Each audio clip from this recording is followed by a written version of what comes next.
Good morning all of you. हमारी संस्कृत विषय की व्याकरण में संधि का टॉपिक चल रहा है, जिसमें हम हल व्यंजन संधि पढ़ रहे हैं। हल व्यंजन संधि में जो हमारे 10th क्लास की संस्कृत व्याकरण में पाठ्यक्रम में शामिल भेद हैं, उनमें से हमने सत्व विसर्ग संधि को पढ़ लिया है। ठीक है, अब विसर्ग संधि एक भाग हमने पढ़ लिया है। दूसरा हमारा भाग है जो विसर्ग संधि का दूसरा भेद है, वो है उत्व विसर्ग संधि। उत्व विसर्ग संधि कौन सा है? उत्व विसर्ग संधि। उत्व विसर्ग संधि। उत्व विसर्ग संधि का सूत्र है अतो रोर प्लुतात प्लुते। अतो रोर प्लुतात प्लुते। अतो रोर प्लुतात प्लुते। अतो रोर प्लुतात प्लुते। क्या कहता है ये सूत्र कि यदि विसर्ग के दोनों तरफ, ये सूत्र को खोल के लिख लेते हैं, अर्थात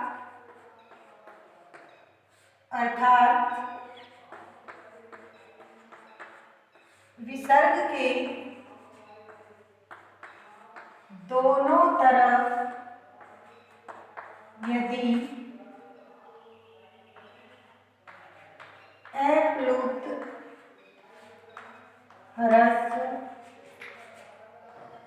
ए, क्या आएगा? विसर्ग के दोनों तरफ अप्लुत ए स्वर हो तो वहां पर संधि करने पर अप्लुत ह्रस्व ए हो तो वहां संधि करने पर, वहां संधि करने पर ह्रस्व ए, यानी दो जो हमारा अप्लुत ह्रस्व ए है, जब हम संधि करेंगे तो उस विसर्ग के स्थान पर, ये जो हमारी विसर्ग होगी करने पर, विसर्ग के स्थान पर, विसर्ग के स्थान पर उ क्या होगा? उ स्वर हो जाता है। उ स्वर हो जाता है। अब इसके बाद जब हम विसर्ग को ऊ कर देंगे, ये हमारे पास ऐसा होगा विसर्ग और बाद में भी है।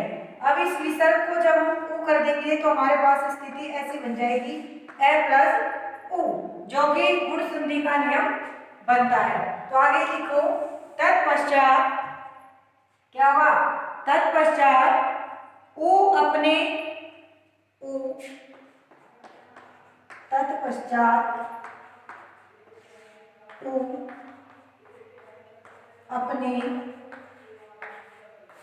अपने पूर्ववर्ती, ऊ अपने पूर्ववर्ती ए स्वर के साथ, ऊ अपने पूर्ववर्ती ए स्वर के साथ मिलने पर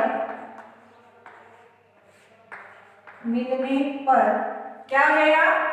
गुण एकादेश हो जाता है। क्या हो जाएगा? गुण एकादेश मिलने पर गुण एकादेश होकर ओ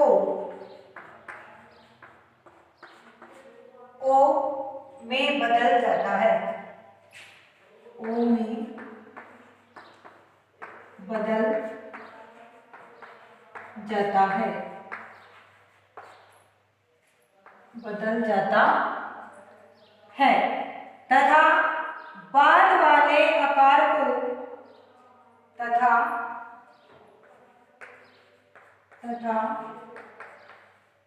बाद वाले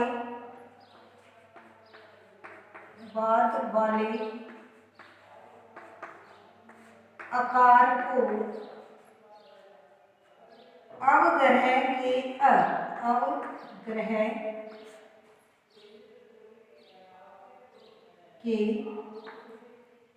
कैसे होगा अवग्रह? ऐसे अवग्रह चिन्ह में बदल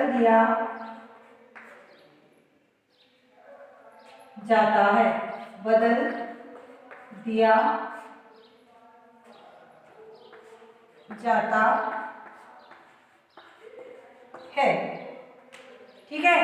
ये परिभाषा आपको उतो विसर्ग संधि की अपने नोटबुक में उतार लीजिए, क्योंकि इस संधि में जैसे जैसे हम बदलते जाएंगे तो हमारी दूसरी संधि का नियम बनता जाएगा।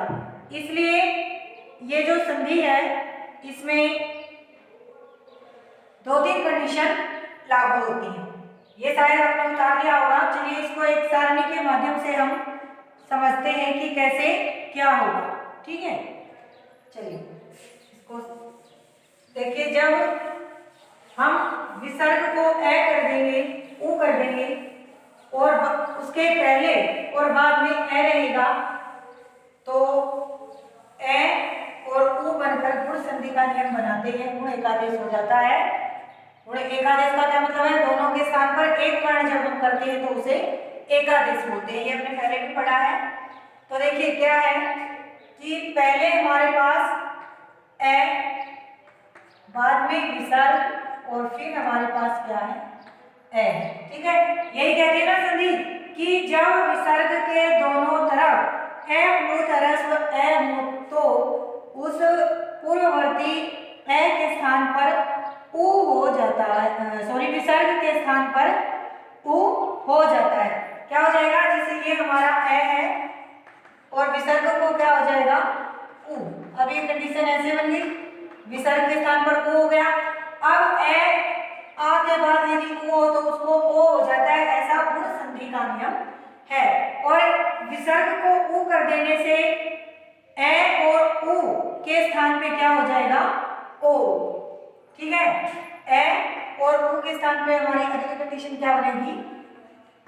ओ। और ये जो ए है ये क्या हो जाएगा? अवग्रह चिन्ह, जिसको हम किस प्रकार से लगाते हैं?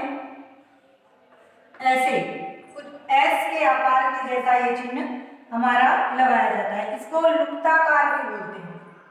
क्या बोलते हैं? लुप्ताकार, ठीक है। इस चिन्ह को हम लुप्ताकार भी बोलते हैं। ये हमारी कंडीशन हो गई। इसको आपको समझना है। किसमें? उत्व विसर्ग संधि में। क्या कहते हैं कि विसर्ग को ऊ हो जाएगा कब? जब विसर्ग के दोनों तरफ ए रहेगा। कब हो जाएगा विसर्ग को ऊ? जब विसर्ग के दोनों तरफ ए हो जाएगा, यानी इधर भी ए और उधर भी ए। विसर्ग को ऊ कर देंगे और जब विसर्ग को ऊ हो जाएगा तब गुण संधि का नियम बनके गुण एकादेश हो जाएगा। ए और ऊ को मिलके क्या हो जाएगा? ओ। और जो बाद वाला हमारा परवर्ती है उसको अवग्रह के चिन्ह में बदल देंगे, जो कि इस प्रकार से हम लगाते हैं और इसको लुप्ताकार भी बोलते हैं, ठीक है। अब हम इस संधि को कुछ उदाहरणों के माध्यम से समझते हैं। जब हम उदाहरण पढ़ेंगे तो हमें और अच्छे से ये चीज क्लियर हो जाएगी कि किस प्रकार से हमको इस संधि को करना है। देखिए जैसे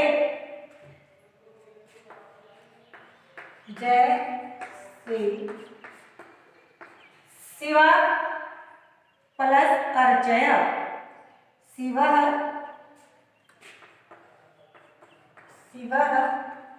प्लस अर्चय, ठीक है। अब देखिए यहाँ पे हमारी उत्व विसर्ग संधि का नियम बन रहा है कि विसर्ग के पहले ए और बाद में भी ए।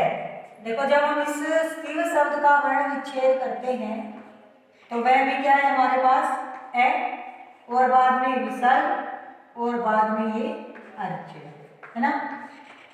तो विसर्ग के बाद ए की कंडीशन आ गई पहले और बाद में, कि विसर्ग के पहले भी ए हो और विसर्ग के बाद में भी ए हो।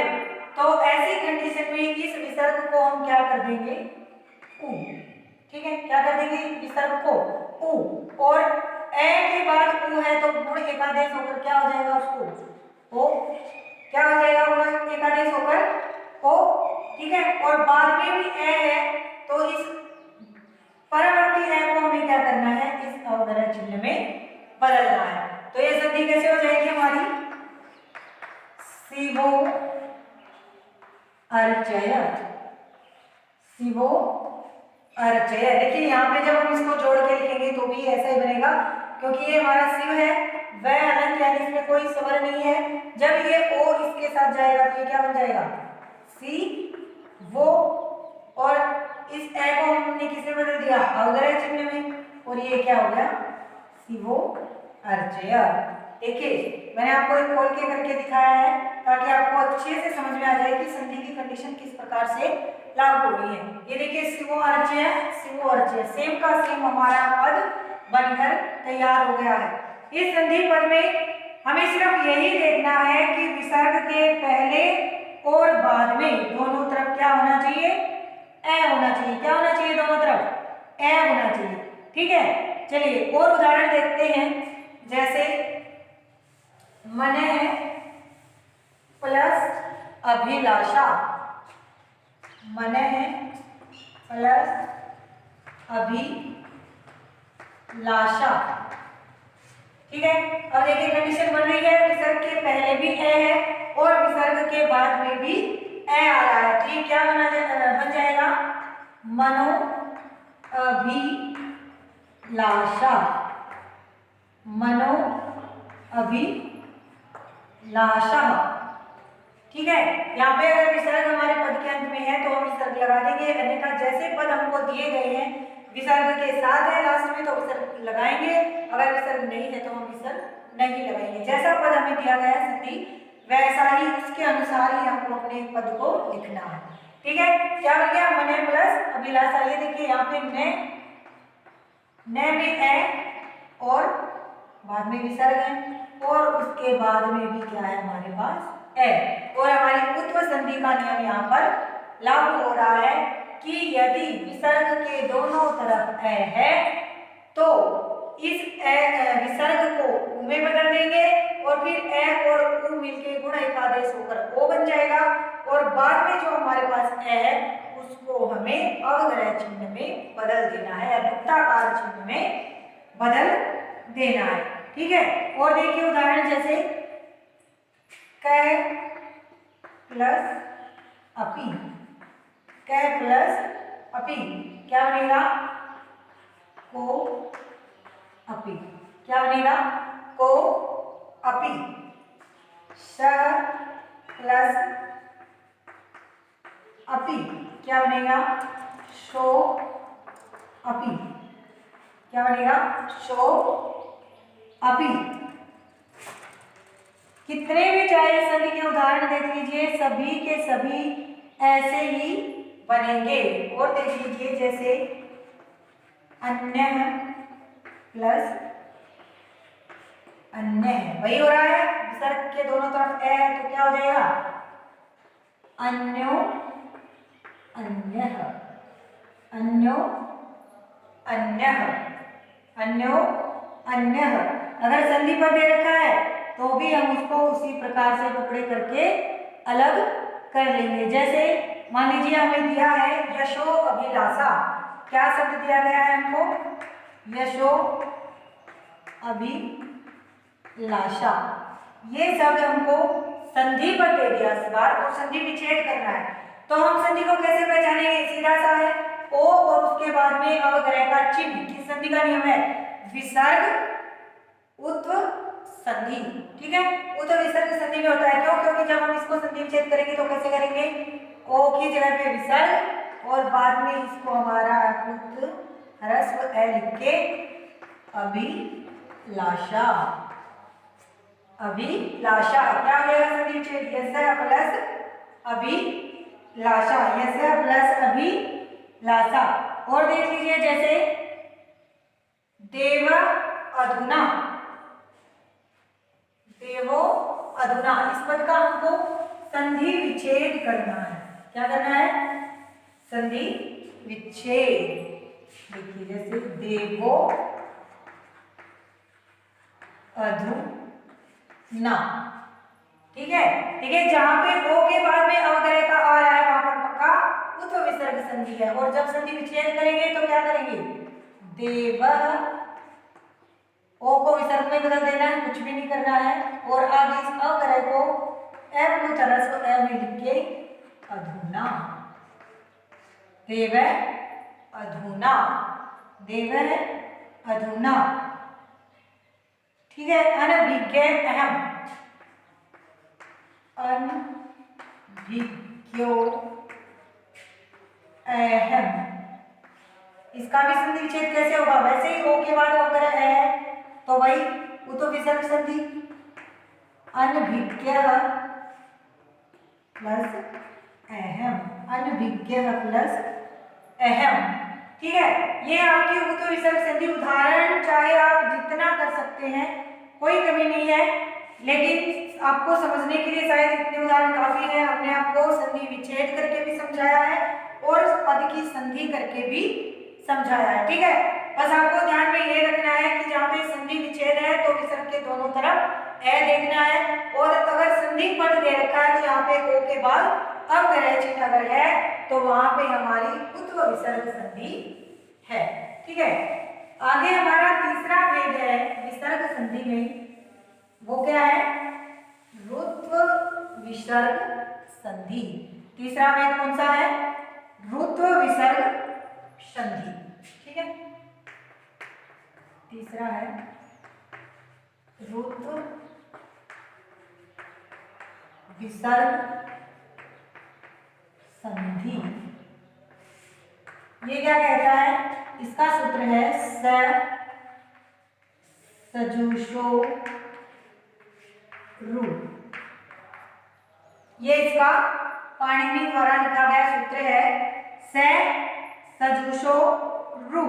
क्या कहता है ये सूत्र? पदान्तस्य सस्य सजुष शब्दस्य च रुषा, अर्थात हिंदी में इसको समझेंगे विसर्ग से पहले, ठीक है।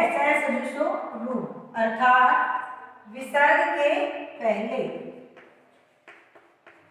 अर्थात विसर्ग के पहले क्या होगा? सजुषो रु, विसर्ग के पहले ए के अलावा कोई स्वर हो। क्या कहता है? विसर्ग के पहले ए, ठीक है, के अलावा, ए के अलावा कोई स्वर हो, ए के अलावा कोई स्वर हो। ए के अलावा कोई स्वर हो मतलब ए स्वर नहीं होना चाहिए, बाकी कोई भी स्वर हो। और विसर्ग से परे कोई भी, और विसर्ग से परे, परे मतलब बाद में, और विसर्ग से परे, परे का मतलब बाद में, विसर्ग से परे या बाद में कोई क्या होगा? अस्वर्ण हो, बाद में कोई अस्वर्ण हो तो क्या करेंगे? विसर्ग के पहले तो ए को छोड़कर कोई स्वर हो और बाद में कोई अस्वर्ण हो तो विसर्ग के स्थान पर रे हो जाता है। हो तो विसर्ग के स्थान पर, विसर्ग के स्थान पर र क्या हो जाएगा? र हो जाता है, ठीक है। अब आप सोचेंगे कि ये अस्वर्ण कौन से होते हैं, है ना? तो हम इनको एक सारणी के माध्यम से समझेंगे, उसमें आपको अच्छे से समझ आ जाएगा कि अस्वर्ण कौन से हैं, ठीक है। इसको नोटबुक में उतार लीजिए। विसर्ग के पहले ए के अलावा कोई स्वर हो और विसर्ग के परे या बाद में कोई अस्वर्ण हो तो विसर्ग के स्थान पर रे हो जाता है। ठीक है, अब ये जो अस्वर्ण है ये कौन से होते हैं, इनको हम सारणी के माध्यम से समझेंगे। ठीक है, चलिए यहाँ पे लिखते हैं। देखिए क्या कहता है कि विसर्ग के पहले ए के अलावा कोई स्वर हो। ठीक है, पहले क्या होगा, ए के अलावा कोई स्वर, ए के अलावा कोई स्वर। ठीक है, यानी ई ऊ री री ए आई ओ औ कोई भी स्वर हो सकता है, केवल ए नहीं होना चाहिए। ठीक है, कहाँ, विसर्ग से पहले। ठीक है, यहाँ पे विसर्ग हो जाएंगे और बाद में हमारे क्या होनी चाहिए, अस्वर्ण। अब देखते हैं हम इन अस्वर्ण को कि अस्वर्ण हमारे कौन कौन से होते हैं। ठीक है, चलिए अस्वर्ण है पांचों हमारे ह्रस्व ए ई उ री और री, ए ओ आई औ य व र ल य म ग ण न म यमगण न झ भ घ ध ध श ज भ ग ढ ध ज ब ग ड द और ये स। देखिए ए से लेकर स तक जब हमने प्रत्याहार माहेश्वर सूत्र पढ़े थे तब हमने बताया था, समझाया था कि जो भी हमको प्रत्याहार बनाना है, जैसे अस प्रत्याहार है, अब ये अस्वर्ण, अस्वर्ण मतलब अस प्रत्याहार में जितने भी वर्ण शामिल है वो सभी। अब जब माहेश्वर सूत्रों को हम पढ़ते हैं तो ये सभी वर्ण जो हमने यहाँ पर लिखे हैं हमारे अस प्रत्याहार में शामिल होंगे, जैसे ए ई उ री, ए ओ आई औ, य व र ल, य म ग न न म, झ भ घ ढ ध, ज ब घ ड ध और ये स।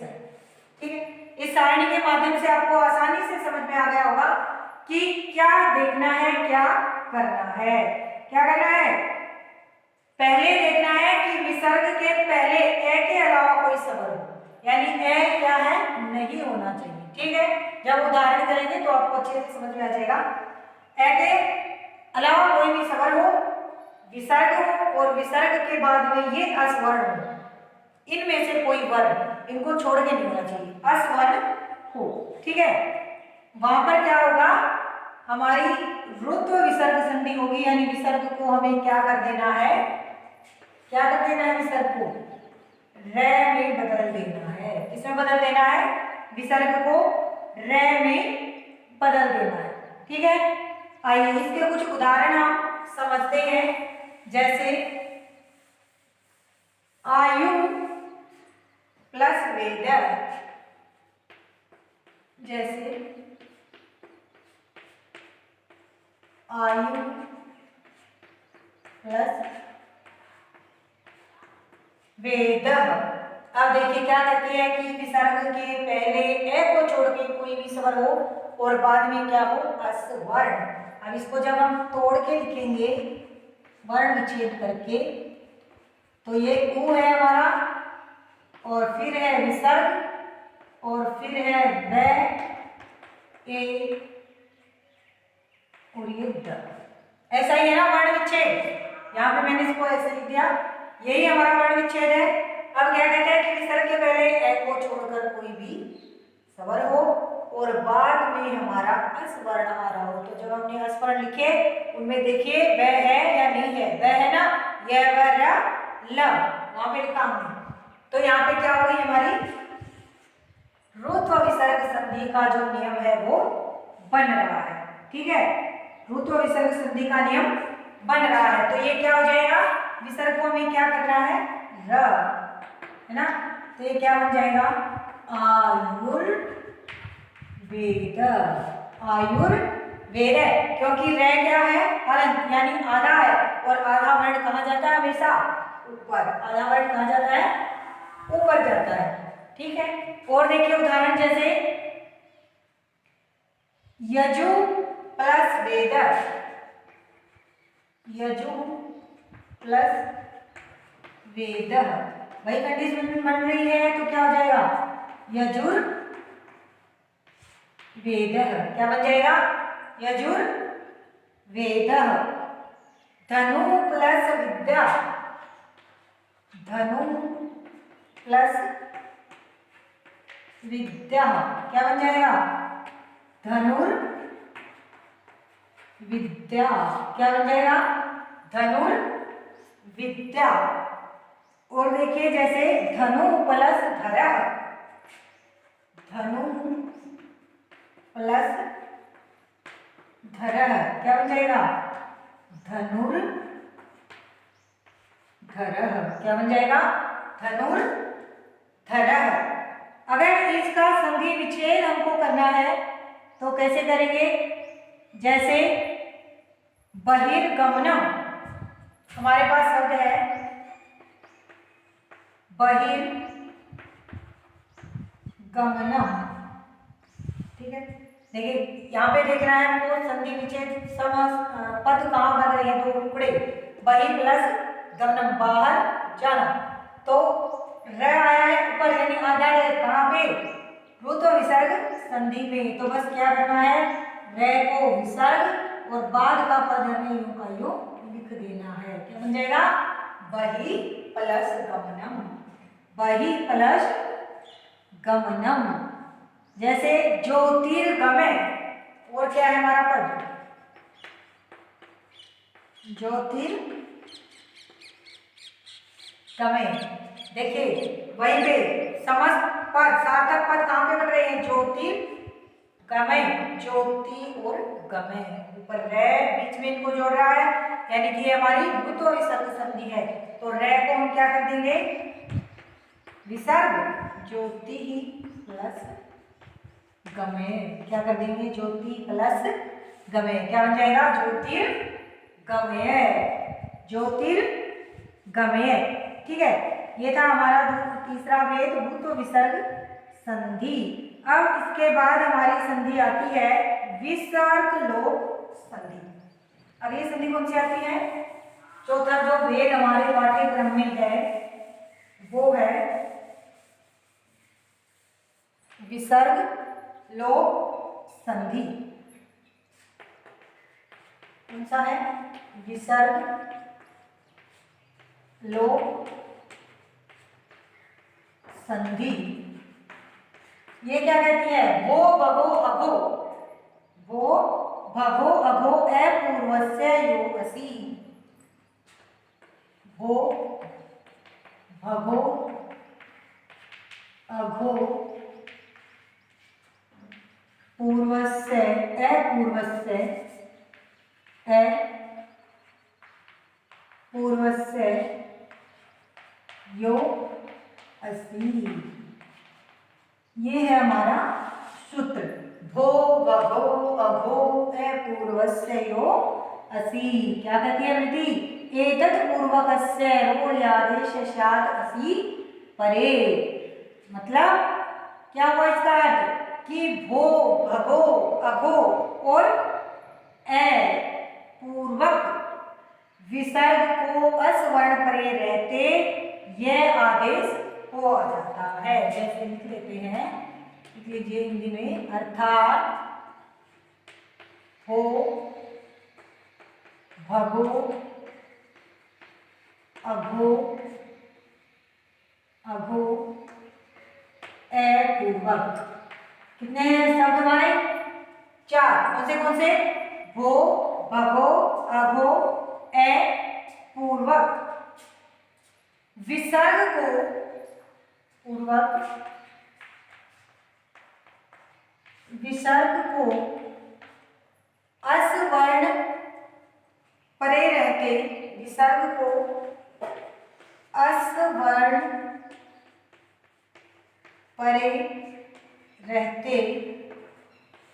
यह आदेश हो जाता है, यह आदेश हो जाता है। ठीक है, और जब ये यह आदेश होगा तो फिर क्या है, एक हमारा सूत्र होता है लोप साकलस्य। क्या है? लोप साकलस्य, ये सूत्र है। ये क्या करेगा, असवर्ण परे रहते इस यह का लोप कर देगा। लोप साकलस्य से यह का लोप हो जाता है, लोप हो जाता है। लोप हो जाता है तो मतलब उस यह को बीच में से हम हटा देते हैं। ठीक है, सारणी के माध्यम से देखिए इसको, इधर हम क्या लिखेंगे, भो, भगो, अघो और ए। इधर तो होंगे हमारे पास ये चार शब्द, बाद में विसर्ग और बाद में क्या होगा, अस्वर्ण। अस्वर्ण कौन से हैं, वो हमने पहले वाली संधि में रुत्व विसर्ग संधि में पढ़ा था कि ये ए, ई, उ, री, ये सारे के सारे क्या है, अस्वर्ण है। ठीक है, तो ये जो विसर्ग हमारी आएंगी इसका लोप हो जाएगा। वैसे तो पहले इसको रह करेंगे फिर यह करेंगे, बाद में लोप होता है। ठीक है, लोप हो जाता है। ठीक है, भो, भगो, अघो, ए के बाद यदि विसर्ग है और बाद में कोई अस्वर्ण है तो विसर्ग का लोप हो जाता है। इसको हम एक दो उदाहरण के माध्यम से देखेंगे। जैसे भो देव, भो देव। देखिए भो के बाद विसर्ग है और उसके बाद में क्या है, हमारा अस्वर्ण है, तो इन विसर्गों का क्या हो जाएगा, लोप हो जाएगा। क्या हो जाएगा, लोप, मतलब इनको हम हटा देंगे तो क्या बन जाएगा, भो देवा। सीधा लिख देना है, देव है पीछे जो पद है हमारा वही लिखेंगे, भो देव, भो देव। और देखिए जैसे भगो नमस्ते, भगो नमस्ते। भगो सब आ रहा है हमारा सब, बाद में विसर्ग है और बाद में अस्वर्ण है, तो क्या कर देंगे, विसर्ग का लोप। ये क्या बन जाएगा, भगो नमस्ते, भगो नमस्ते। और देखिए जैसे भो लक्ष्मी, भो लक्ष्मी। लक्ष्मी सप्तमी एकवचन है इसलिए छोटी मात्रा करना, तो लक्ष्मी में बड़ी मात्रा होती है। ठीक है, भो लक्ष्मी, विसर्ग है, विसर्ग के पहले भो और बाद में हमारा अस्वर्ण, तो क्या हो जाएगा, विसर्ग का लोप हो जाएगा और ये सीधा कैसे हो जाएगा, भो लक्ष्मी। तो ये जो चार संधि के विसर्ग संधि के भेद थे आपके 10वीं के पाठ्यक्रम में थे, संधि का टॉपिक आपका आज कंप्लीट होता है। तो तब तक के लिए धन्यवाद। अगले टॉपिक के साथ आपसे फिर मिलेंगे। जय हिंद, जय।